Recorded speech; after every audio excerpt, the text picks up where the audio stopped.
At 9 minutes past 10 on Sunday morning, while the children of St. Dismas Parish knelt in 2 white rows at the communion rail, Adela Navarro watched her daughter's name disappear.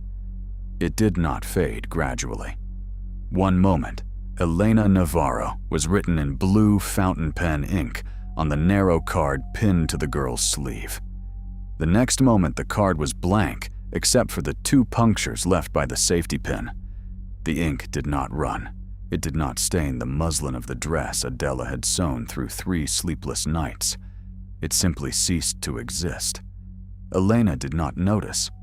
She held her hands beneath the lace veil and looked toward Father Hollis Crane with the grave concentration of a child trying not to make a mistake in front of a crowded church.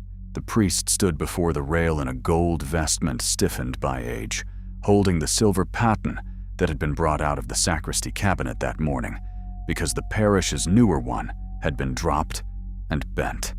Mrs. Leona Voss, the catechism teacher, read from the First Communion roster beside him. Elena Navarro. Her voice came from the left side of the nave. From the right side, someone whispered, "Who?" Adela turned. Merritt Barlow, who owned the hardware store and sat in the front pew with the parish council, was staring at Elena as if an unknown child had wandered in from Allen Street. Behind him, 3 women lowered their missals. One of them leaned toward another and asked why the priest was giving communion to a stranger. Adela rose halfway, then stopped because Father Crane had placed the host on Elena's tongue. The silver paten caught the October light and showed not the reflection of the child's chin, but a black oval crossed by scratches. The scratches arranged themselves into letters. Adela saw them backward, as one sees writing in a mirror. Mercedes Vale. Elena swallowed. Her eyes widened. Across the church, every printed copy of the communion program made the same dry sound at once. A rustle like a flock lifting out of dead grass. Adela seized the program from the pew. Elena's name was gone. In its place, lower on the page where no line had been printed, appeared Mercedes Vale in brownish type. The congregation shifted. The center aisle seemed to widen, though nobody moved the pews.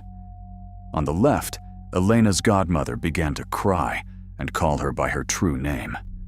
On the right, Merritt Barlow stood and demanded that the service be stopped because an unidentified girl had entered the communion line. 2 families near the rear argued over whether Elena had ever attended the parish school. A man who had known Adela since childhood looked directly at her and asked whose mother she was. Father Crane lowered the paten. "Remain in your places." Mrs. Voss read the next name, Daniel Price. The card on Daniel's sleeve emptied. His mother screamed before the ink was fully gone. The priest should have stopped. Adela would remember that for the rest of her life. Not the first blank card, not the mirrored name in the silver, but the small movement of Father Crane's jaw as he decided that order was holier than interruption. He looked toward Merritt Barlow, who gave the slightest shake of his head. Then he lifted the next host. Daniel received. Half the parish forgot his face. The other half forgot his surname. By the 4th child, the congregation had divided without instruction. Those who still recognized the communicants crowded toward the left aisle. Those who remembered different children named Mercedes Vale, Andrew Keene, Pilar Ash, and Tobias Wynne, pressed toward the right. The center pews emptied. Husbands pulled away from wives. Grandparents recoiled from grandchildren. Each side accused the other of inventing people. The children remained kneeling. They could not rise. Their small bodies trembled, but their knees appeared fastened to the padded rail. Beneath them, the polished mesquite floor gave a series of soft taps, one under each child, as though knuckles were testing the wood from below. When Judith Serrano received, the name above the confessional door vanished from its brass plate. When Peter Bell received, the baptismal font lost the engraved names of its donors. When Rosa Kemp received, every surname in the parish memorial book turned pale. With Michael Abarca, the ink disappeared from the marriage banns. With Alice Wynne, the letters on the priest's own appointment certificate went blank. 8 children had received when Adela reached the rail. She did not remember climbing over the pew end. She remembered only the smell of face powder, old wool, candle grease, and the coppery desert dust carried in on shoes. Father Crane's lips were moving, but she could not hear him over the rising arguments. The 9th child, Samuel Lyle, waited at the far end. His card still bore his name. "Don't give it to him," Adela said. Father Crane looked at her as though she had spoken during a burial. "Mrs. Navarro, return to your pew. The plate is changing them. It is a paten. It has other names in it." Merritt Barlow came from the right aisle. He was 63, broad-shouldered, pink-faced, and accustomed to having silence form around him. "Remove her, Father." Adela caught the rim of the paten before Father Crane could turn away. The metal was colder than ice. It burned her fingertips with cold. The remaining hosts slid, but did not fall. For one instant, the tarnished center cleared, and Adela saw 9 children kneeling in another church, wearing dark clothes from another decade. Their mouths were open. Each had a strip of white paper laid across the tongue. Then Merritt struck her wrist. The paten spun from Father Crane's hand and hit the rail edge. It didn't ring. It made the dull sound of a book dropped into earth.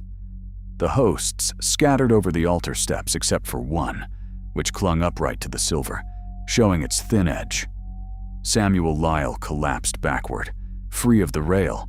The other children rose at once, some crying, some silent.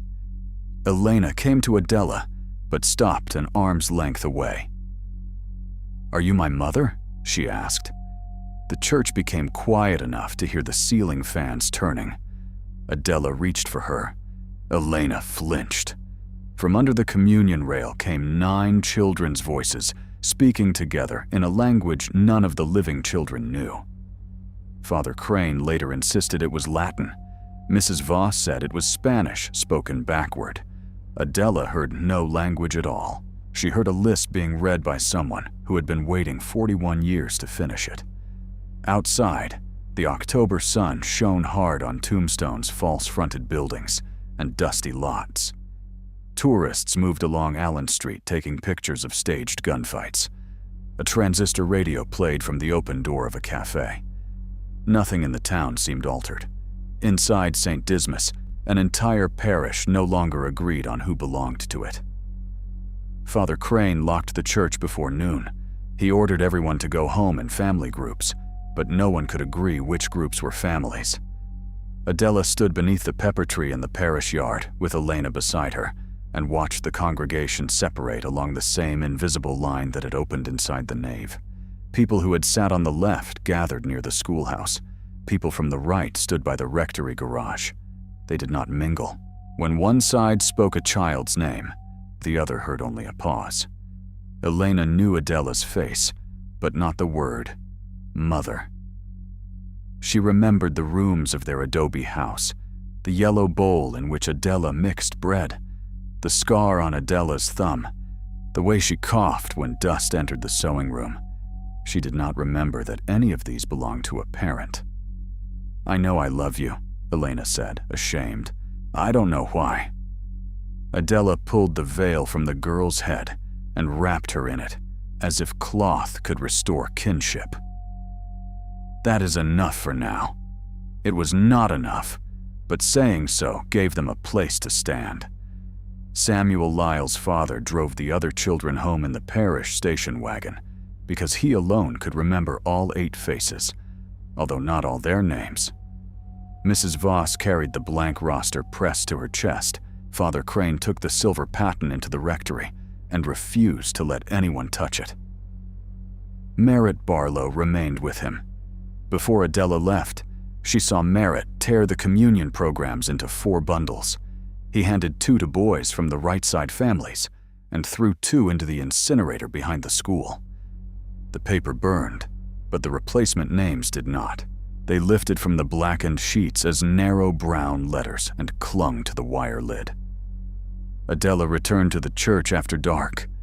Tombstone cooled quickly when the sun went down. The tourist traffic thinned, and the wooden sidewalks gave back the day's heat in faint waves. Neon from a motel sign trembled against the low clouds west of town. Adela parked her husband's old Ford pickup beside the parish wall and entered through the sewing room door with the key Mrs. Voss had forgotten to reclaim. She had brought Elena, though she had wanted to leave her with an aunt. The aunt had opened the door, looked at the child, and said Adela had never had a daughter. Inside the parish hall, the first communion cake remained untouched. 9 sugar roses had collapsed into the frosting. The children's cups stood in a row, each marked with a strip of masking tape. 8 strips were blank. Samuel still read Sammy in his mother's handwriting. Elena touched one of the blank labels. A voice from inside the cup said, "Mercedes." She knocked it over. Adela put her hand over Elena's mouth before the child could answer. She did not know why. The instinct arrived whole, older than thought. They crossed the hall and found Mrs. Voss in the records room. The catechism teacher sat on the floor surrounded by open drawers. She was a narrow woman of 50, with hair pinned so tightly that it pulled the corners of her eyes. Her blouse was damp beneath the arms. She had arranged baptismal certificates, marriage records, school enrollment cards, and parish directories in widening circles around herself. "Every name taken this morning is gone from every parish paper," she said. "Not from the county records, not from the school district. Only here." She held up Elena's baptismal certificate. The date remained. The names of the priest and godparents remained. The line for the child was empty. On the back, impressed into the paper without ink, was Mercedes Vale. Mrs. Voss had found 8 such impressions. Each replacement name matched the names that had appeared on the programs. She had also found an old sacramental register with 9 pages cut out between 1926 and 1928. The stubs remained bound into the spine, shaved close with a razor. "The paten was stored with this book," she said. "Same cabinet. Father Crane says it came with the parish when the old altar was replaced." "What happened to the pages?" "Merritt says termites." Adela looked at the cuts. "Termites don't use straight edges." Father Crane entered from the hall with Merritt behind him.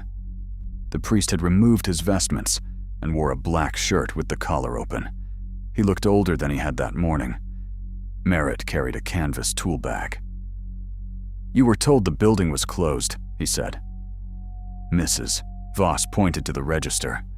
"These pages were cut out. They were damaged before any of us were born."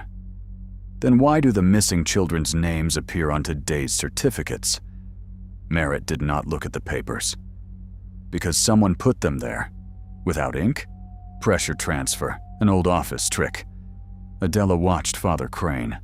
"You saw the plate. I saw tarnish. You saw children under the rail. I heard frightened voices. 8 families have forgotten their own children." The priest's face tightened. 8 families are in panic. There is a difference. Elena stepped from behind Adela. "Father, what name did you give me this morning?" He opened his mouth. No sound came out. He tried again, and his tongue pressed against his teeth, as though the name had become too large to pass. Merritt seized Elena's blank certificate. "This is why we don't indulge hysteria. By tomorrow, people will remember what they are told to remember." "Who is Mercedes Vale?" Adela asked. For the first time, Merritt looked frightened. The expression lasted less than a second. Then he turned to Father Crane. "We should remove the old rail tonight." The priest stared at him. "You said the paten was the problem. The rail held the children. It held them because the pads caught their clothes." "No," Elena said. "Hands held us." Merritt swung toward her. She pulled up the hem of her white dress. Around both knees were gray prints, shaped like small fingers. From the church beyond the hall came the sound of many people kneeling at once. They entered together. The nave was empty. Moonlight reached through the high windows in pale bars. The communion rail stood where it had always stood, dark mesquite divided by the gate at the center.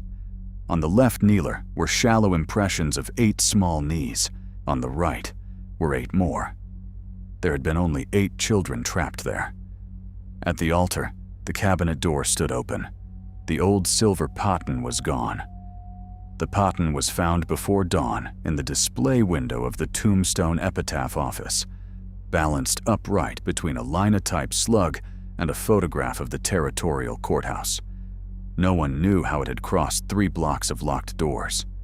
The night editor, Warren Pike, swore the window had been empty when he went to set the Monday edition. At 2:15, the press jammed. Every line of type containing the surname of a St. Dismas parishioner had flattened in the machine. When Pike returned from shutting off the motor, the paten was in the window, and 9 names had been scratched into its tarnish. 8 were the names that had appeared during communion. The 9th was Beatriz Ordóñez.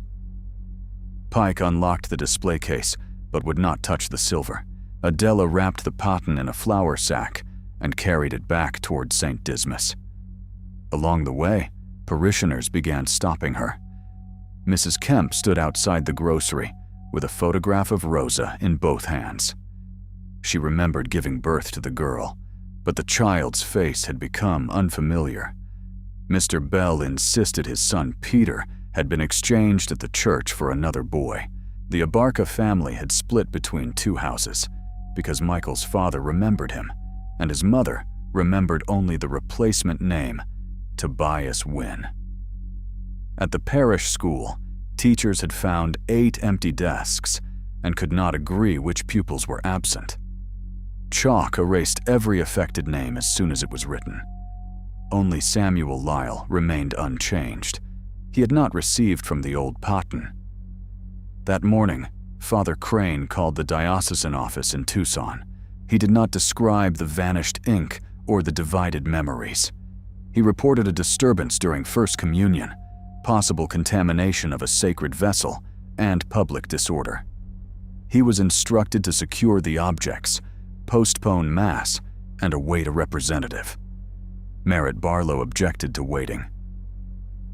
"The longer the church stays closed, the worse this becomes," he said in the rectory dining room. "People need a normal service." Adela placed the flour-wrapped paten on the table. Normal service caused it. It was panic caused by old rumors. What rumors? Merritt looked at Father Crane. The priest looked down. Mrs. Voss arrived carrying a cardboard carton from the school basement.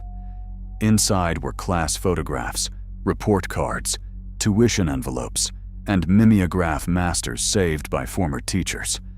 She had searched for the replacement names. Mercedes Vale appeared in a 1927 class photograph. Andrew Keene, Pilar Ashe, Tobias Wynne, Ruth Bell, Clara Barlow, Joseph Kemp, and David Price appeared with her. All 8 were listed as first communicants for May 15, 1927. There was no Beatriz Ordóñez. The photograph showed 9 children. The 9th stood at the center in a plain dark dress without a veil. A strip had been cut from the bottom of the photograph, where the names were usually written. The cut was old. It passed directly beneath the 9th child's shoes. Merritt refused to look. Adela turned the photograph over. The cardboard backing had absorbed pressure from a pencil inscription once written on a sheet above it. Under slanting light, she could make out fragments, not to be announced. Families will retain. 2 groups at rail. Miss O refused. Father Crane read over her shoulder. "Where did this come from?" "The old school supply cabinet," Mrs. Voss said. "Your predecessor's key opened it." Merritt stood. "This proves nothing except that children once took communion." Your Aunt Clara was one of them, Adela said. My aunt was born Clara Barlow. The baptismal register has no page for her year. My family Bible does. Then bring it. The words struck harder than Adela intended. Merritt's mouth compressed. He left without another word. Father Crane waited until the rectory door closed. In 1959, he said, when I was assigned here, the former pastor gave me 3 instructions that were not in the diocesan file. Never use the old paten. Never repair the center gate of the communion rail. Never conduct First Communion with children kneeling on both sides at the same time. Mrs. Voss stared at him. And yesterday, the newer paten was damaged. The railgate had warped, so Merritt removed the latch. We had 9 children and 1 catechist. I thought the rules were remnants of some local quarrel. You knew enough to keep them, Adela said. I knew no reason. You did not ask. The priest accepted the accusation without defense. Outside, a truck changed gears on Fremont Street. The ordinary sound made the room seem more enclosed.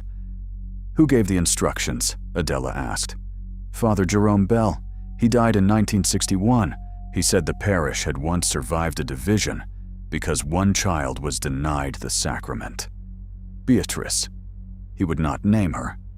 The phone rang in the hall. Father Crane went to answer.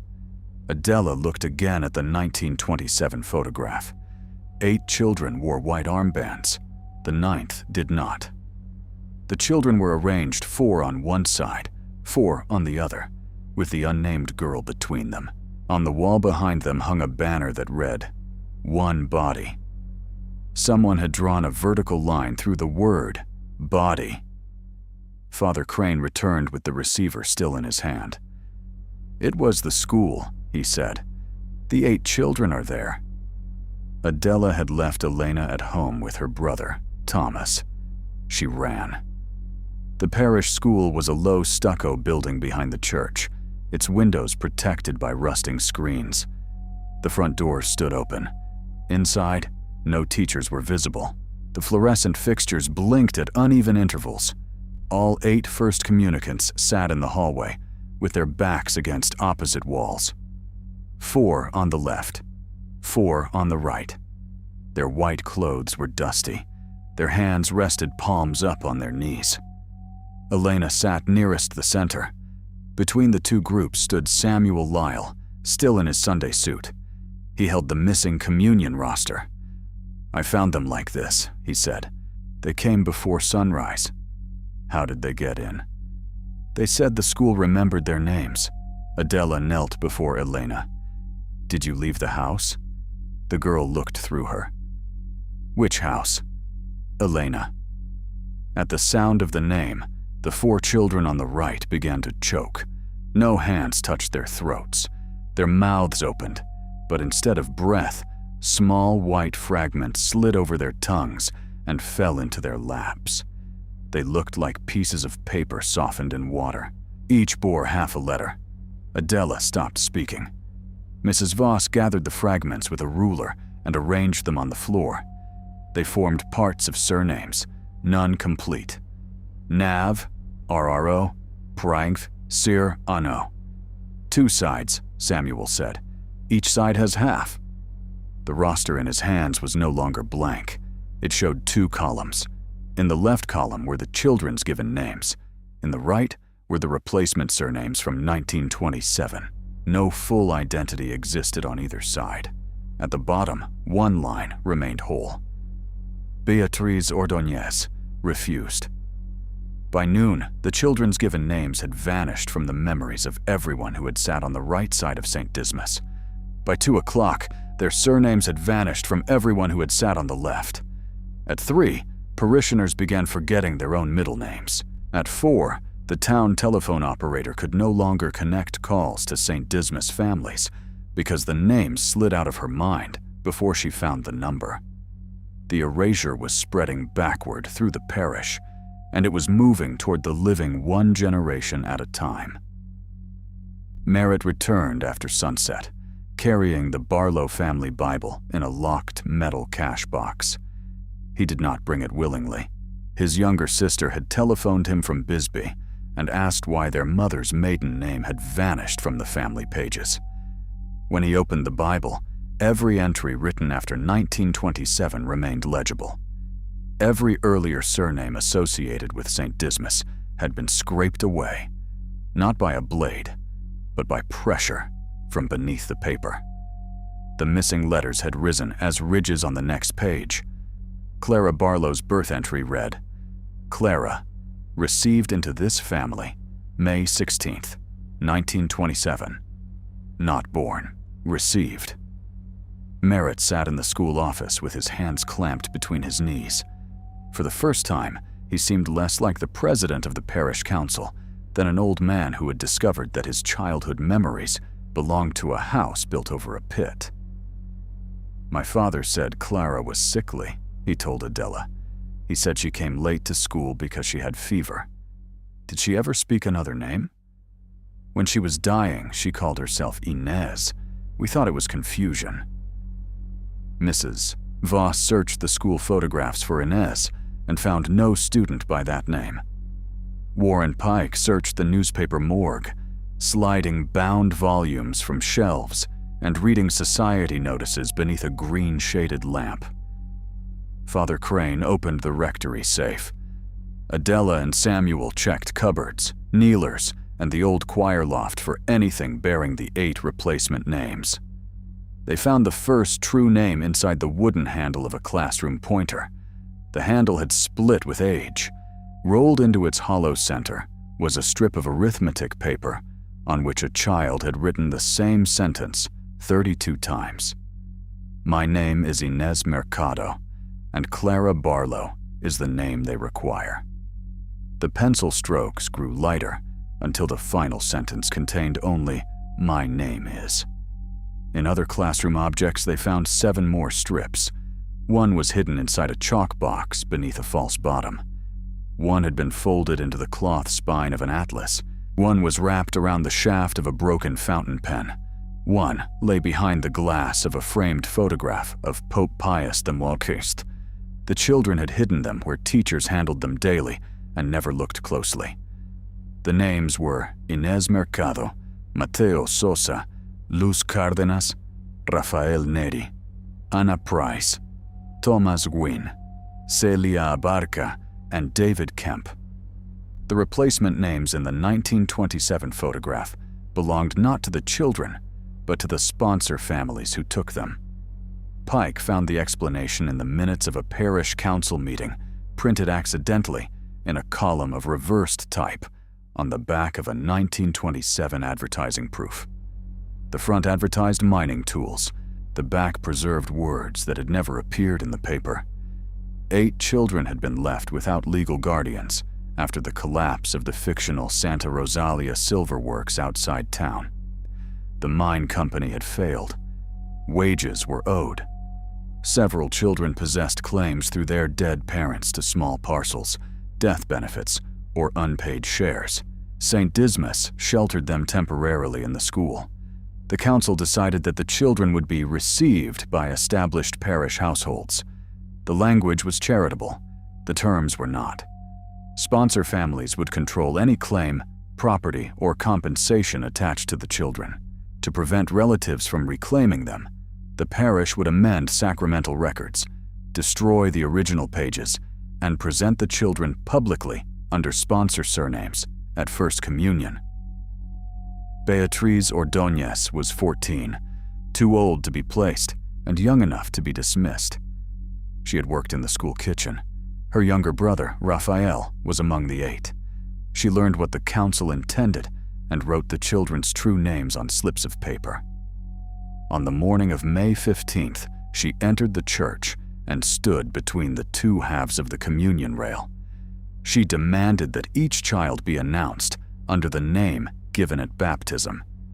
The pastor, Father Ansel Kiar, refused. According to the reversed minutes, the congregation was instructed to divide. Sponsor families sat on the right. The dead miners' friends and relatives sat on the left. Each side was warned that interference would deprive the children of homes. Beatrice continued speaking the true names. Father Keir ordered the ushers to remove her. When she clung to the rail, Merritt's grandfather used a razor to cut the 8 names from the register in front of the congregation. He placed the shavings on the old silver paten, intending to burn them after Mass. Instead, Father Keir used that paten for communion. The paper dust adhered to the underside of the hosts. Every child received the sacrament with the remains of a name beneath it. Beatrice refused to move. The priest denied her communion and ordered the 9th host placed back on the paten. She said the parish had divided the children into bodies without names and names without bodies. Then she put both hands on the center gate and made the congregation answer a question. Do you know them? The left side answered with the true names. The right side answered with the sponsor names. The minutes ended there. The rest of the type had been hammered flat. What happened to Beatrice? Father Crane asked. Pike turned to another bound volume. No obituary, no marriage notice, no departure. Nothing. Because they erased her too, Adela said. Merritt shook his head. She was not in the register. She was denied the sacrament before they could enter her. Mrs. Voss looked at the old roster in Samuel's hands. Refused is not the same as erased. That distinction became the first rule they understood. The 8 children's names could be split because the parish had replaced them. Beatrice's name remained whole because no second name had ever been forced upon her. The power in the paten did not invent identities. It separated what the parish had joined falsely and erased whatever depended on the false joining. The second rule appeared when Father Crane laid the 8 hidden name strips on the left half of the paten and the sponsor names on the right. The strips began sliding toward the black line in the center. Before they touched, the silver grew hot enough to scorch the table. Keep them apart, Elena said from the doorway. No one had heard her enter. The other children stood behind her, barefoot in their communion clothes. Their parents waited in the hall, divided into those who knew faces and those who knew surnames. Some had tied labels to wrists. Others carried photographs with descriptions written on the backs. No label survived more than a few minutes. Elena pointed to the paten. It wants the answer again. What answer? Adela asked. Whether you know us. We do. Not together. The child's shadow stretched across the floor toward the paten. Half the shadow bore Elena's shape. The other half wore the outline of an older girl in a long 1920s dress. Father Crane asked, Beatrice. Every electric light in the school burst. In the darkness, the children began speaking the true names from the hidden strips. Their parents answered from the hall, but the replies came in 2 incompatible forms. Faces from one side, surnames from the other. The paten struck the table repeatedly, turning itself over and over without moving from its place. When the emergency lamps were lit, a new inscription covered the back of the silver. Before the 9th receives, both sides must know the 8. Samuel looked at the words. I'm the 9th. He had not yet received communion. Father Crane wanted to send him away from Tombstone. Samuel's father drove him toward Benson before midnight. They returned 40 minutes later from the opposite direction without having turned around. Every road sign they passed had lost the word Tombstone and replaced it with St. Dismas.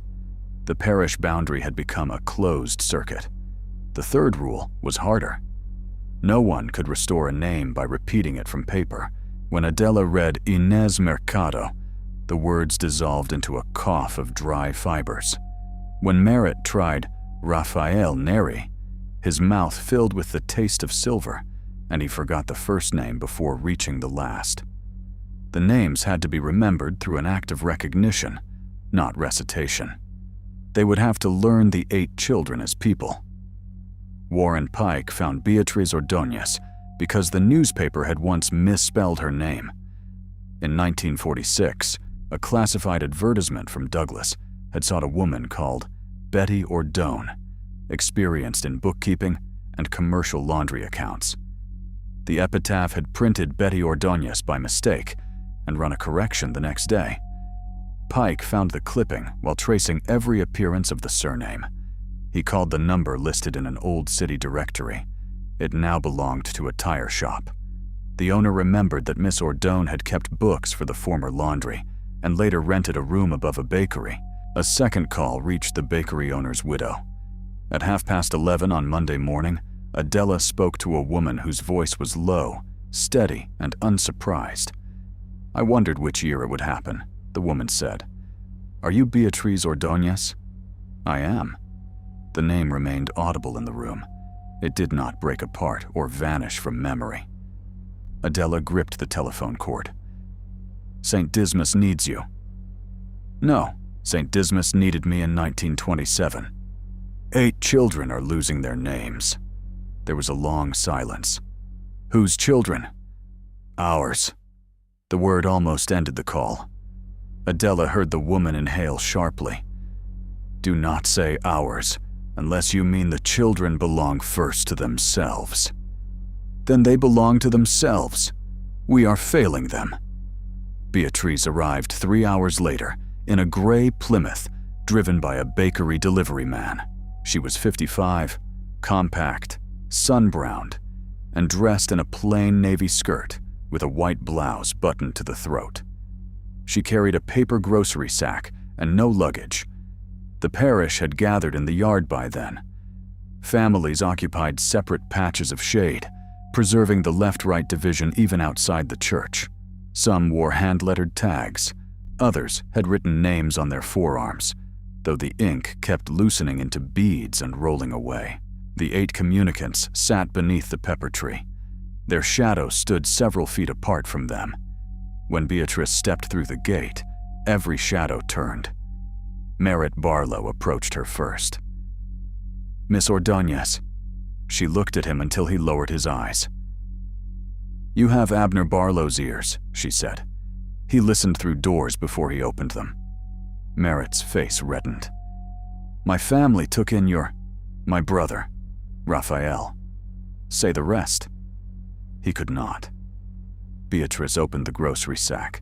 Inside were 8 objects: a peach pit horse, a yellow feather, a cracked watch spring, a smooth boundary stone, a silver-plated spoon blackened by fire, a marble, an envelope addressed only with initials, and a child's shoe.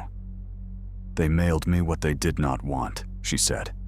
"Not all at once, over 40 years. When one of them died, a box came. No letters." Adela asked what had happened after the 1927 Mass. "They took me to the school cellar until the congregation left. Father Keir said I had made a spectacle of charity. The council offered me a bargain. I could keep my name if I signed papers, saying the 8 children had entered sponsor homes willingly and had no previous claims. I refused. They put me on the evening bus, with no ticket past Benson. Why didn't you come back? I did, 3 times. The first time, the church doors would not open. The second, everyone inside turned their backs together. The third, Father Bell met me on the steps and said the parish had begun forgetting its own children whenever I came near the rail. He gave me money and asked me to stay away." Father Crane closed his eyes. Beatrice did not spare him. "Your obedience is not older than mine." "What caused this?" he asked. "The sacrament did not cause it. The silver did not cause it. We did." She looked over the divided yard. When the razor scrapings went beneath the hosts, every person saw. The left side wanted the children returned, but would not risk being barred from the church. The right side wanted the sponsor names recognized. Father Keir asked whether the congregation accepted the arrangement. Both sides answered Amen to different meanings. That is what remained in the plate. One response divided against itself. Mrs. Voss said, "The children repeated Amen together yesterday." And the parish repeated the old answer through them. Beatrice walked to Elena. The girl's shadow wore the outline of a child from the 1927 photograph, but Beatrice did not touch it. "What name do you remember?" she asked. "Mercedes Vale." "Is it yours?" "No." "Is Elena Navarro yours?" "I think so." Thinking is where names begin. "What do you know about Elena?" The child's mouth trembled. "She hates the skin on warm milk. She can whistle through her front teeth. She lies about being asleep when her mother checks on her." Adela laughed once, and the sound broke into a sob. Beatrice nodded. "Then she is still there." Father Crane reopened the church before evening. He did not make a speech. He carried the paten to the altar and left the rectory telephone ringing behind him. The nave had changed. The center aisle was nearly 12 feet wide. The pews leaned away from it. The communion rail had lengthened so that its two halves followed the walls and met at the rear doors, enclosing the congregation rather than the sanctuary. The central gate stood alone before the altar. On the left side, people could see the 8 children, but not read their labels. On the right, they could read the labels, but saw pale gaps where the children stood.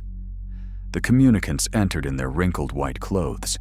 Each living child was followed by a second child-shaped shadow. The shadows did not imitate them. They walked with the posture and habits Beatrice remembered. One limped, one counted steps, one kept touching an absent marble in her pocket. Merritt carried the Barlow Bible to the central gate. Other sponsor descendants brought deeds, compensation receipts, household registers, and legal letters. Some documents were genuine benefits from the 1927 arrangement. Others were merely family records touched by it. No one knew exactly what had been gained, because profit had passed through generations disguised as inheritance. Beatrice instructed them to place the papers on the right side of the aisle. On the left, relatives and descendants of the dead miners placed the things they had kept while surrendering the children: union badges, letters, asking the parish for help, a list of unpaid wages, a photograph of men standing outside the Santa Rosalia works. These were not innocent relics. Several letters ended with the same sentence: "We cannot take another mouth."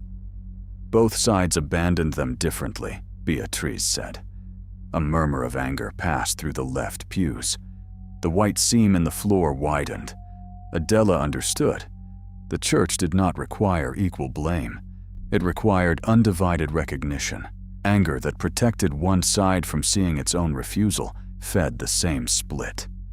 She took Elena's blank baptismal certificate and placed it in the center, where neither side owned the floor.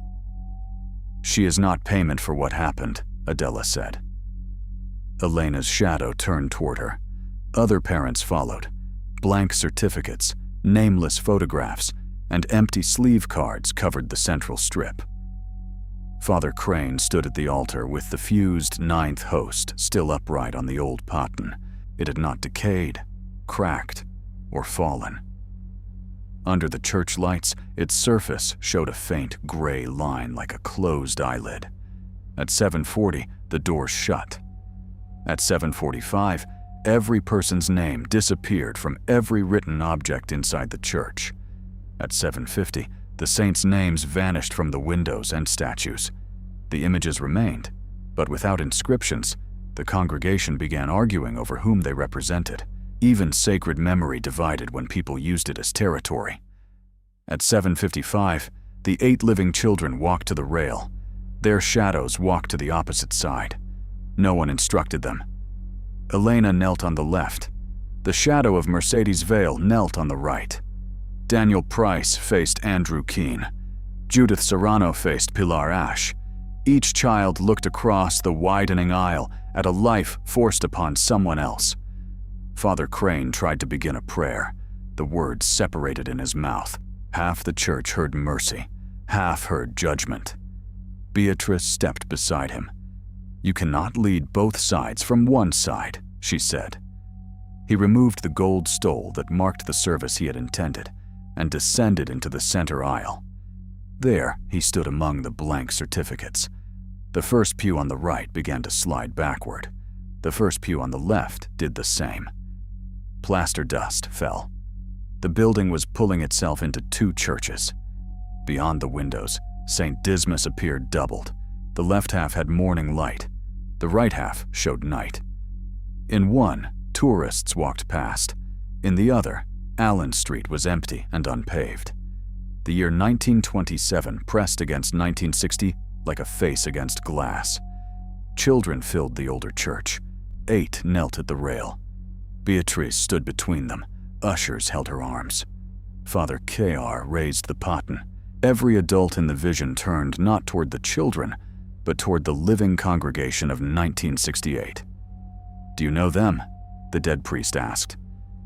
Merritt attempted to say, "Inez Mercado." His voice produced Clara Barlow. On the left, an old miner's daughter attempted to say, "Clara Barlow." Her voice produced Inez Mercado. The two names struck each other in the air and fell as black paper.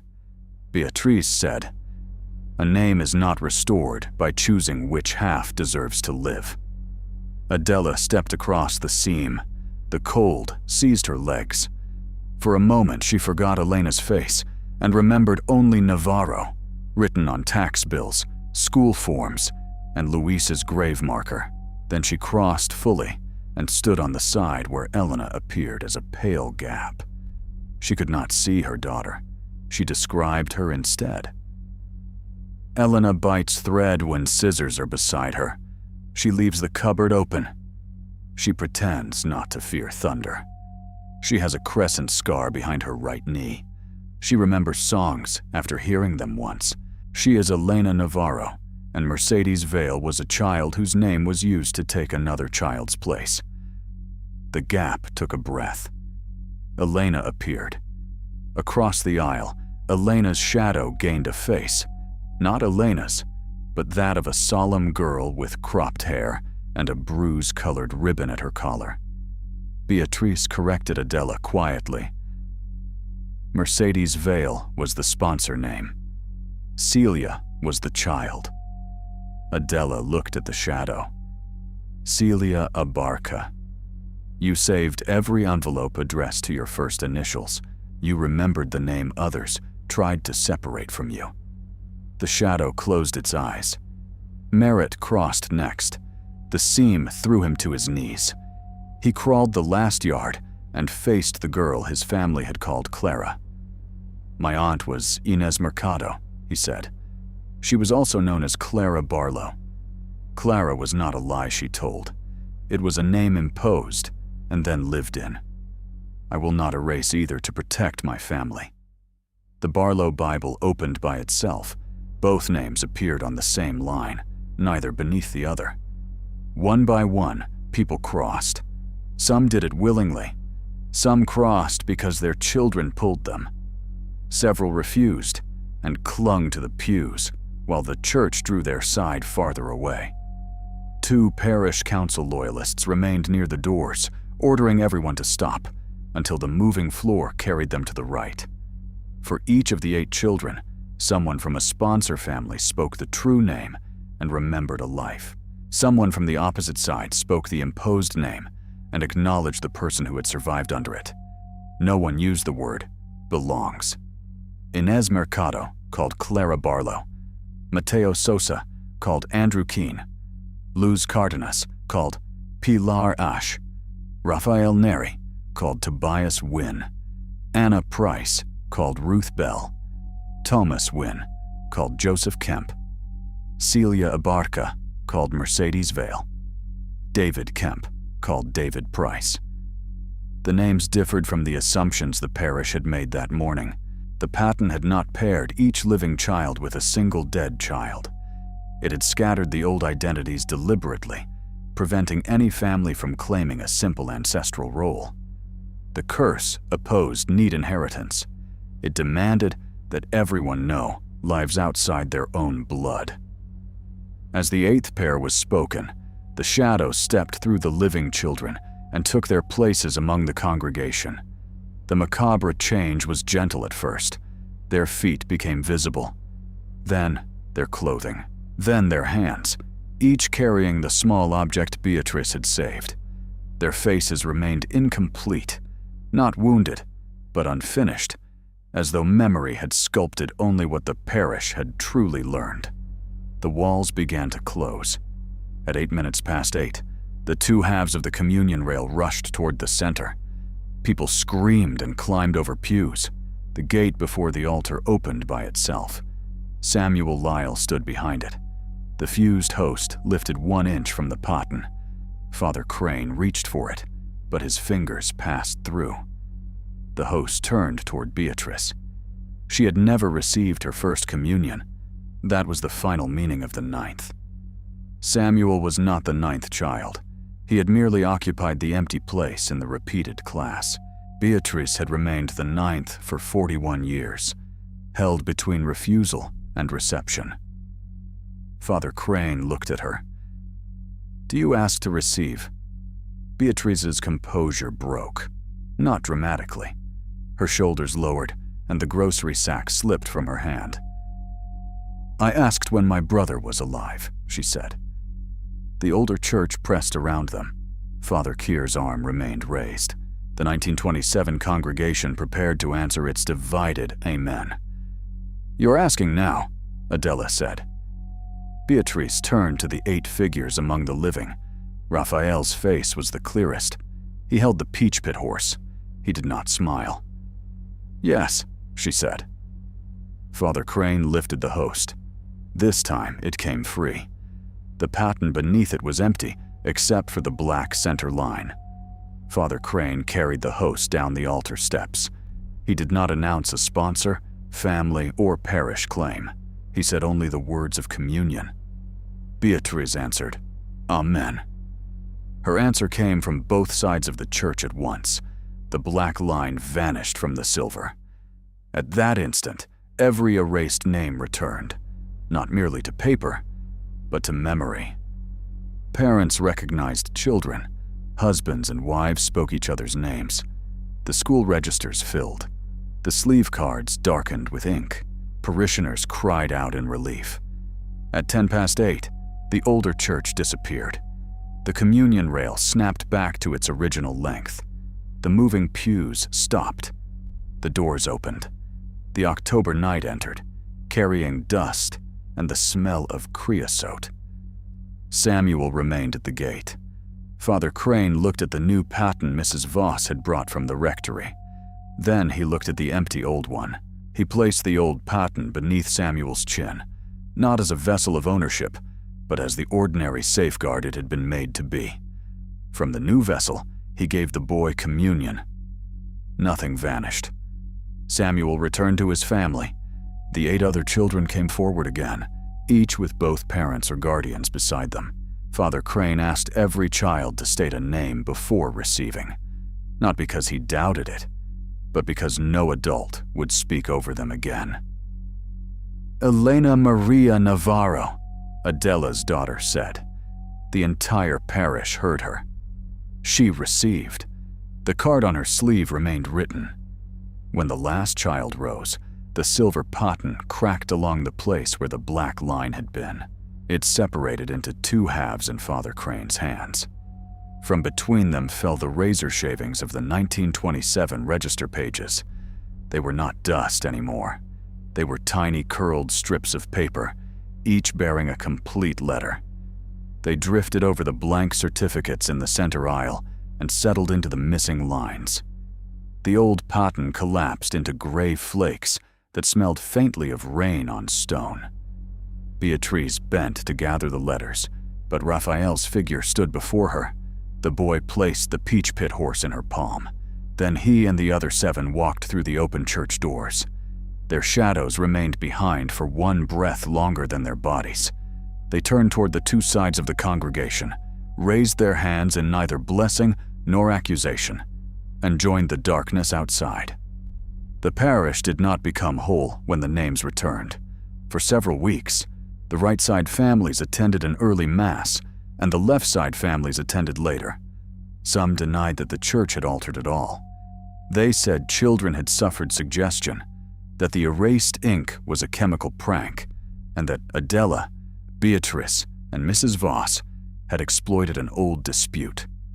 The diocesan office removed the damaged records for examination. They were returned months later with no report and with several pages newly blank. Father Crane refused to let them be filed that way. He recopied every surviving entry by hand and added the 8 true names beside the names under which the children had lived. He did not place one in parentheses. Merritt resigned from the parish council, sold a parcel whose title traced back to Raphael Neri's compensation claim, and sent the proceeds to Beatrice. She returned the check. He used it instead to establish a school fund under all 9 names. Beatrice stayed in Tombstone for 6 days. On the last morning, she entered St. Dismas alone. Adela waited outside. When Beatrice emerged, she carried no grocery sack and no peach pit horse. "Did you leave it there?" Adela asked. "No," Beatrice said. "Raphael took it with him." She went back to Douglas and never joined the parish. She wrote to Elena once a year, always addressing the envelope in a hand so firm that no letter touched another. Elena recovered the word, "mother," but not the innocence of it. For months, she woke asking which side of the house she was on. She refused to wear name cards and would not kneel at the old rail. Adela removed the white communion dress from the wardrobe and found that the blank sleeve card could not be cut, burned, or soaked apart. She enclosed it in the back of a framed family photograph where Elena's name was written by 3 different hands.